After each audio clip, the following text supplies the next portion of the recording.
அருமை தமிழர்களே, சிவகுமாரின் அன்பான வணக்கங்கள்.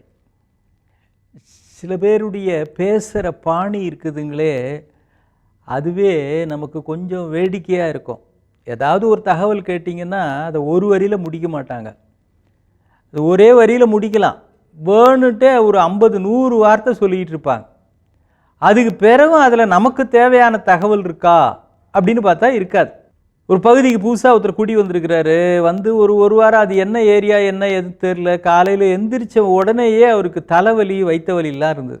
வெளியில் வந்தார், ஏதாவது மருந்து கடை இந்த பகுதியில் இருக்குமா அப்படின்னு பக்கத்து வீட்டில் பெரியவர். அப்போ தான் அவர் எழுந்து வெளில வர்றாரு. வாக்கிங்லாம் போகலாம் அப்படின்னு தயார் பண்ணுறாரு. சார் வணக்கம் சார், காலை இங்கே தான் வந்திருக்கிறேன், நான் புதுசாக குடி வந்திருக்கிறேன், காலைல ஏதோ தலைவலி வைத்த வலி, ஏதாவது மாத்திரை வாங்கலாமா, ஃபார்மசி இருக்கா அப்படின்னு. அவர் சொன்னார், என்ன இப்படி காட்டிங்க சார், இந்த ஏரியா நீங்கள் வந்துருக்கீங்களா, ரொம்ப மகிழ்ச்சி சார், அசோசியேஷனில் ரெஜிஸ்டர் பண்ணிட்டீங்களா, ரொம்ப சந்தோஷம், சாயங்காலம் வாங்க இன்னைக்கு மீட்டிங் இருக்குது, எல்லாருக்கும் உங்களை இன்ட்ரடியூஸ் பண்ணுறேன் அப்படின்னு. இல்லைங்க, அதெல்லாம் அடுத்தது, எனக்கு தலைவலி மண்டையை பொழக்குது, மாத்திரை ஒன்று வேணும். மாத்திரை தானே, அதுக்கு ஃபார்மசி போங்க அப்படின்னார். சார் அதான் கேட்குறேன், இங்கே ஃபார்மசி இந்த பகுதியில் எங்கே இருக்குது அப்படின்னா. என்ன இப்போ சார், சூப்பர் ஏரியா சார் இது, இங்கே மொத்தம் 4 ஃபார்மசி இருக்குது.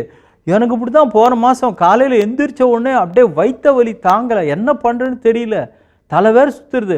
அப்புறம் நேராக நம்ம ரோடு எண்டுலேயே போய் ரைட்டில் திரும்பிங்கன்னா அங்கே ஒரு பிள்ளையார் கோயில் இருக்கும். அந்த பிள்ளையார் கோயில் பக்கத்தில் ஒரு ஃபார்மசி இருக்குதுன்னாங்க. அங்கே போனேனுங்களா, பூட்டி இருந்தது. அப்புறம் சரி, நான் அந்த பிள்ளையார் கோயில் ஐயர்கிட்டே விசாரித்தேன், ஏங்க இங்கே ஏதாவது மருந்து கடை இருக்கா, இது பூட்டி இருக்குதுன்னு. அவர் ஐயர் என்ன சொன்னார், என்ன இங்கே வந்து இப்படி கேட்டுட்டீங்க, நீங்கள் நேராக போங்க, பக்கத்தில் ஒரு அம்மன் கோவில் இருக்குது, அடுத்த கட்டிங் தான், அங்கே இருக்குது பாருங்க அப்படின்னார். அப்பா நல்ல ஆளுண்டா, இது பூட்டி இருந்தாலும் அங்கே இருக்குதேன்னு அங்கே போனேன், பாருங்க அதுவும் பூட்டி இருக்குதுங்க, என்ன பண்ணுறேன்னே தெரில. அங்கே நல்ல காலம் ஒருத்தர் பால் போடுறதுக்காக வந்தார். அவர்கிட்ட கேட்டேன், ஐயா இங்கே மருந்து கடை இருக்குதா அப்படின்னு. இது அருமையான ஏரியாங்க, இந்த ஏரியாவில் மொத்தம் 4 இருக்குதுங்க, நீங்கள் வாங்க என் கூடவே அப்படின்னு.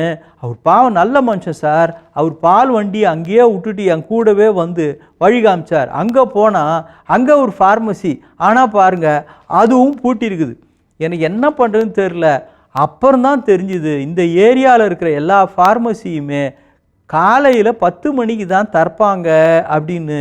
அப்புறம் நான் வந்துட்டேன் சார், அதனால் கொஞ்சம் வெயிட் பண்ணுங்க, 10 மணிக்கு எல்லா கடையும் திறந்துருவாங்கன்ட்டு போனார். இவருக்கு தலைவலியே தேவலாம் போலன்னு ஆகிப்போச்சு. ஆனாலும் சில பேர் அப்படி தான் இருப்பாங்க, நமக்கு தேவையான தகவலை உடனே சொல்ல மாட்டாங்க. நம்ம சுற்றி பலதரப்பட்ட மக்கள் இருக்கிறப்போ அவங்ககிட்டேருந்து வருகிற அந்த பேச்சு பாணி, அதில் இருக்கிற விஷயங்கள் எல்லாமே இருக்காது. அது எதுக்காகன்னா அவங்கள குறை சொல்கிறதுக்காக இல்லை, யார் சொல்கிறத எவ்வளோ தூரத்தில் வைக்கணும், யார் சொல்கிறதுக்கு எவ்வளோ வெயிட்டேஜ் கொடுக்கறது அப்படின்னு இருக்கு இல்லைங்களா. இது இல்லைன்னா ஒன்றும் இல்லாத விஷயத்துக்கெல்லாம் நாம் டென்ஷன் ஆகி, நாம் மூட் அவுட் ஆகி, சில பேருக்கு ஸ்ட்ரெஸ்ஸே ஆகும். சில பேர் பேச பேச, அதுவும் கிளாஸில் சில ஆசிரியர் வந்து பாடம் நடத்துகிறப்போ நமக்கு அப்படியே டென்ஷன் ஆகும். அவர் சொல்கிறதும் ஒன்றும் புரியாது, புரியலன்னு சொன்னால் அது அவருக்கு புரியாது. அந்த மாதிரி போஸ்டிங் வாங்கிட்டு வரவங்களாம் இருக்கிறாங்க. நல்ல ஆசிரியர் அமையிறதுன்றது ஒரு பெரிய கொடுப்பு நம்பாங்க. அது மாதிரி நல்ல டாக்டர் நமக்கு கிடைக்கிறதும் ஒரு நல்ல லக்கு இருந்தால் கிடைக்கும். அவர்லாம் ஒரு டோஸ்லேயே டக்குன்னு சரியாயிடும். சில பேர் ஒரு 6 மாதம் நமக்கு மாத்திரை கொடுத்துட்ருப்பாங்க, சரியே ஆகாது. நல்ல ஆசிரியர், நல்ல மனைவி, நல்ல கணவன், நல்ல மருத்துவர், இவங்களாம் கிடைக்கிறதுக்கு ஒரு கொடுப்புன்னு வேணும். சரி, அப்படி இல்லைன்னா என்ன பண்ணுறது அப்படின்னா, எப்படிப்பட்ட விஷயங்களை யார் சொல்வதை எவ்வளவு தூரம் நிறுத்த வேண்டும், மனதில் வைத்து கொள்ள வேண்டும் அப்படின்னு தெரியணும். சில மேனுஃபேக்சரிங் ஃபேக்ட்ரியில் இந்த கண்டாமுட்டா சாமான், இரும்பு துண்டு அதெல்லாம் போட்டு வைக்கிறதுக்குன்னே ஒரு அறை இருக்கும், கொடோன் அப்படி இருக்கும். அந்த கொடோனுக்குள்ளே ஒரு பாம்பு ஒன்று உள்ளே போயிடுச்சு. அது எப்படியோ உள்ளே போச்சுன்னு வைங்களேன், டைட்டாக மூடலையா என்னன்னு தெரில, அது போயிடுச்சு. இரவு நேரம் அங்கே ஒரே ஒரு சின்ன 0 வாட்ஸ் பல்பு தாங்க எரிஞ்சிக்கிட்டு இருக்குது. அந்த பாம்பு அப்படி போகிறப்போ அந்த இடத்துல ஒரு இரும்பு ராடு ஒன்று, அறம் அப்படின்னு சொல்லுவாங்கள்ல, நீங்கள் பார்த்துருக்கலாம், அது மேலே அது ஏறிடுச்சு. அந்த அறத்தின்னத்தை அது என்னத்தை கண்டுது, பாம்புன்னு கண்டுதா பழுதுன்னு கண்டுதா, கூறான முனைகளாக இருக்குதா, அந்த முனை அதை கிழிச்சிருச்சு. இந்த பாம்பு என்ன பார்த்து நீ கடிச்சிட்ட அப்படின்னா இது ஏதோ ஒரு கடுமையான உயிரினமாக தான் இருக்கணும் அப்படின்னு. இப்போ அந்த பாம்பு லேசாக கீறி இருந்ததா, இது ஒன்றே டென்ஷன் ஆகி அந்த அறத்தை பாம்பு அப்படியே முறுக்கும் தெரியுங்களா, அந்த மாதிரி அறத்தை சுற்றி முறுக்கிச்சு, முறுக்கவும் முறுக்கி இருக்கவும் இருக்கிச்சு. இப்போ அறத்தை இறுக்கி அது சுத்தப்போ உடம்புல இன்னும் அங்கங்கே கீறல் உழுது, ரத்தம் உழுது.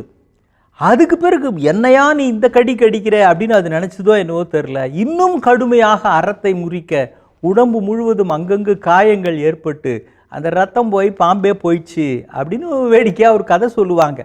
எந்த விஷயத்தை முறுக்கமாக போட்டு பண்ணணும், எதை அடைச்ச இது ஏதோ தெரியாமல் பண்ணி போய் இதுக்காக போய் நம்ம வெயிட் கொடுக்குறதான்னு போகணும். ஏன்னா அந்த பாம்போடைய நிலைமை தான் தேவையில்லாத மனிதர்களுடைய வார்த்தைகளுக்கு நாம் கொடுத்ததால் நமக்கு நாமே தண்டிப்பதாகத்தான் ஆகிவிடும். எது அறம் எது அறம் அல்ல என்கிற வேறுபாட்டை தெரிந்து கொண்டால் நமக்கு அந்த மனோபாவமே ஒரு வரமாக இருக்கும்.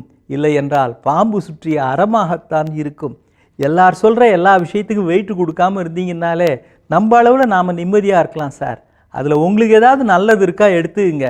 இல்லையா ஏதோ ரோட்டில் போகிறப்ப பின்னால் யாராவது ஹார்ன் அடித்தாங்க அப்படின்னா அதுக்கு எவ்வளோ தூரம் வெயிட் கொடுப்போம், யாருன்னு பார்த்து போன அவங்க போக வழி விட்டுருவோம் இல்லையா? அதே மாதிரி அவங்க போகிறதுக்கு வழி விடுங்க, நாம் செல்லுகிற பாதை சுகமாக இருக்கும். மீண்டும் சந்திப்போம். வணக்கம்.